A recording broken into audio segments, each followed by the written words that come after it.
So now we've come down to a very big topic, and it's a topic that a lot of people would disagree with, and we certainly understand where they would be coming from. So you look into the world, and maybe you even watch that whole movie about global warming, and as you watch it and you see pictures of things that you don't want to happen to your planet happening, or you see speculation of what's going to happen further, and you feel that horrible feeling within you that always happens when you look at the opposite of what you want. So you feel that horrible feeling, and then you say, but there are things in that movie that are true. And we say, you got to ask yourself, and now's as good a time as any, am I going to guide my experience by looking at what is, because it's true, and therefore create more of it? Because the law of attraction will give me what I give my attention to. Or am I going to ride the rocket of desire that has been born out of it? Am I going to think about what I want? Am I going to let the way I feel be my criteria for the direction of my thought, or whether something is true? Now, we must put this in because we felt it flare up as we said what we said just now. Every person on the planet could read the pamphlet on global warming and could come to a place of devastated fear. And in doing so, you would launch rockets of desire about what you want, and your world would improve because of your awareness of what you don't want, which helps you to be more aware of what you do want. But you could all simultaneously hold yourself apart from what is now in vibrational escrow, which is an even healthier earth. You could, as a mass consciousness, it'll never happen, don't worry, but just speculating, you could, every one of you, turn your attention to things that make you feel awful, and your earth would continue to thrive, but you wouldn't. In other words, you could use any subject in the world as your excuse to deprive yourself of the energy that creates worlds, deprive yourself of all of the things that are in your vibrational escrow. It doesn't matter what you're thinking about. Do you know that you have in your vibrational escrow all those things you want? And you could pick any one thing on the planet that's going wrong or in your life and give it your undivided attention, and you could keep all of those things that you want from happening because you've activated such a vibration of lack over this one thing. Isn't that interesting? Because whatever it is that you use as your excuse to offer your vibration sets the tone for your point of attraction. Haven't you noticed that the worse it gets for a while until you come to your senses, and the better it gets until you fall back into your old habits? In other words, haven't you noticed that you can get on a run where you're feeling really good and things just get better and better and better, and then some old person shows up in your life, or something happens and you get refocused, or you watch CNN, or you go to the movie on global warming, and you have a sort of resistance relapse? So we want you to feel the power of your life experience, and the reason that we are taking such a dynamic, dramatic approach to it is because you have had such publicity about something that is causing so many of you to think in a negative way about something that matters to you so intensely. And we've been saying to you for a while that this is the time of awakening. And what the time of awakening means is it's a time of greater contrast, which means it's a time of launching more rockets, which means it's a time of more answering, which means it's a time of more energy flowing, which means it's a time when, if you line up with the energy that is creating worlds and the energy that is a vibrational match to who you are, you thrive in enormous ways. And if you don't thrive in big ways. That's why the rich are richer and the poor are poorer and the well are weller and the sick are sicker, and the middle ground is not as obvious as it once was, because the energy that creates worlds is moving faster than it ever has before, which means it behooves you to find ways to move in the direction of the energy. You don't have to keep up with the energy that creates worlds, but you better be moving in the direction of the energy that creates worlds. Otherwise, it's really hard on you. It's like you're driving down the freeway and you collide with an automobile that's moving the same way that you are. It's not as devastating as if you collide with an automobile that's coming from the other direction. When you get moving in the direction of the energy, you have a much more comfortable ride than when you're bucking the current. When you move against the current that you have been asking for and summoning and has been coming for all of this time, it doesn't work out very well for you.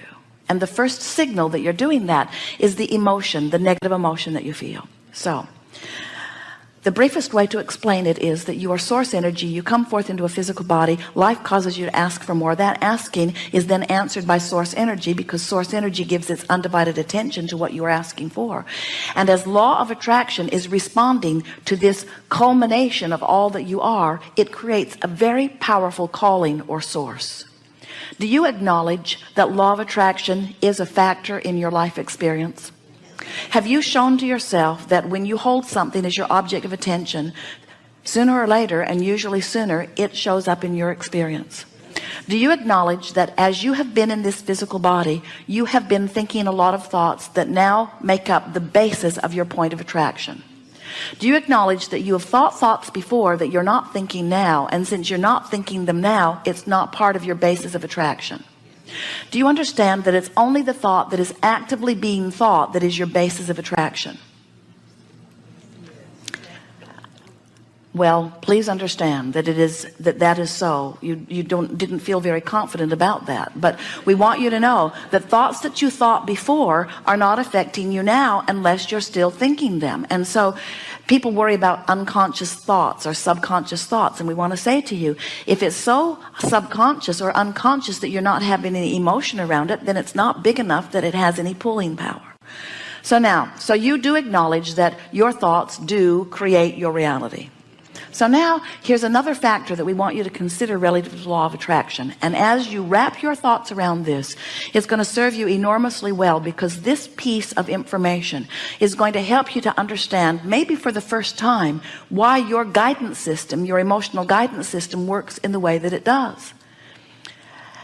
Did you enjoy our analogy of the electricity and the toaster a little bit? And do you acknowledge that you existed as source energy before you came forth into this physical body? And do you accept that non-physical part of you still remains in non-physical? And would you like to join us in acknowledging that is an eternal being there? Now, you can call it God, you can call it source energy, you can call it all that is. The name that you give it doesn't matter very much, but it is an eternal consciousness that is expanding and is pure positive energy.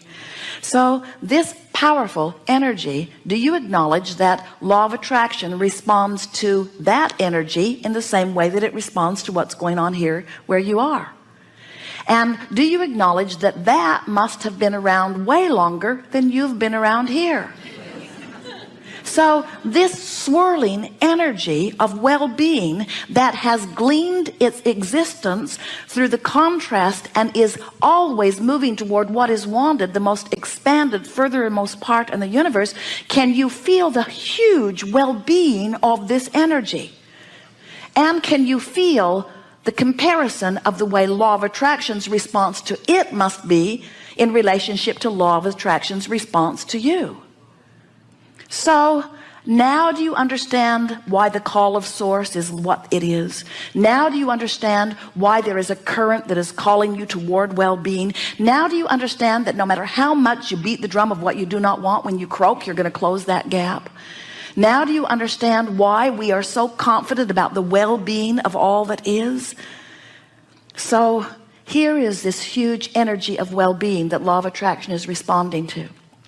And from your point of view in your physical body, what that means is when you feel the call of source, it feels compelling and it feels elating. In other words, the call of source in its purest form, when you are close enough in vibrational proximity to it to really feel it, feels like joy, it feels like passion, it feels like eagerness, it feels like love, it feels like appreciation, it feels like well-being, it feels like yipping and yahooing all the way down the canyon, it feels like cartwheels, it feels like sunshine and rainbows and lollipops, it feels like all of the things that you've ever associated with well-being.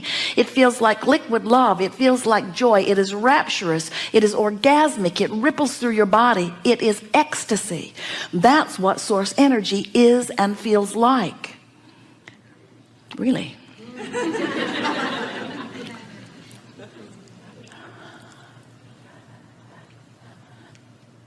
So this you that is you, do you get this sense that as you are born here and you have exposure to experience and you give birth to rockets of desires, that the larger part of you expands because of what you've lived, and then stands there with law of attraction responding to it, calling you toward it?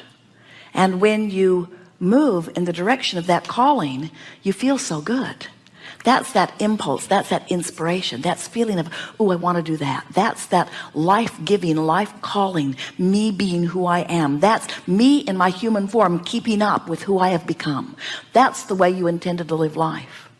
When you feel negative emotion, whether you call it frustration or overwhelmment, or something stronger like anger or rage or hate, or something stronger like disappointment or fear or depression, when you feel those negative emotions, what it always means is you're not letting yourself be you.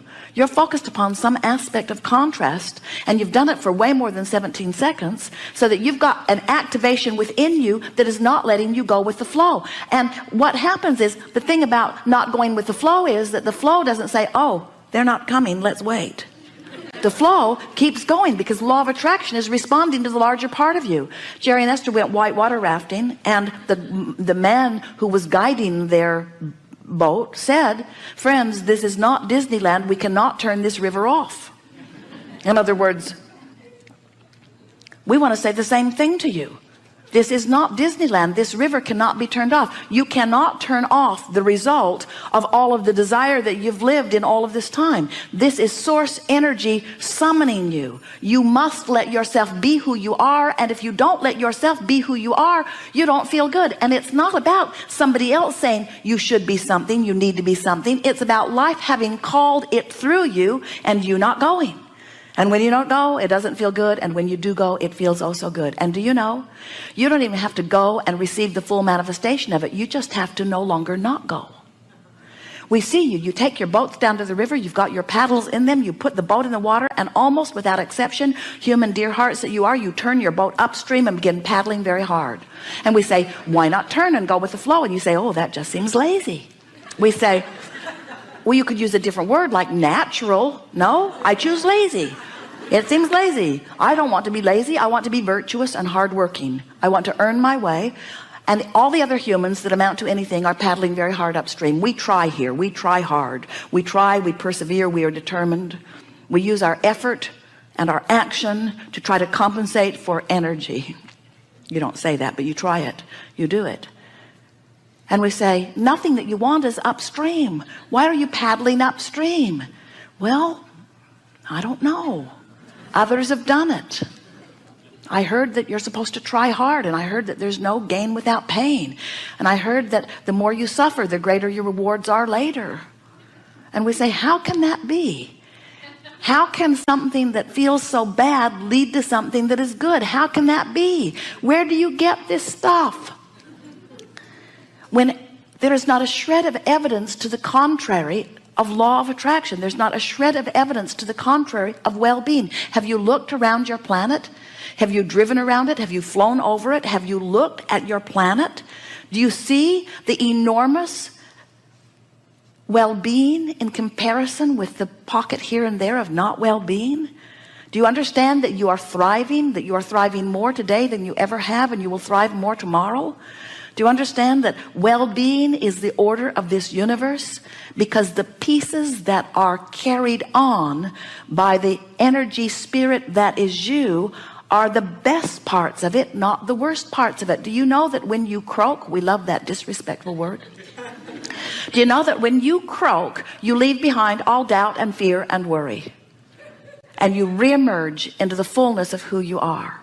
And it is from that fresh place of knowing that you come again into this physical experience.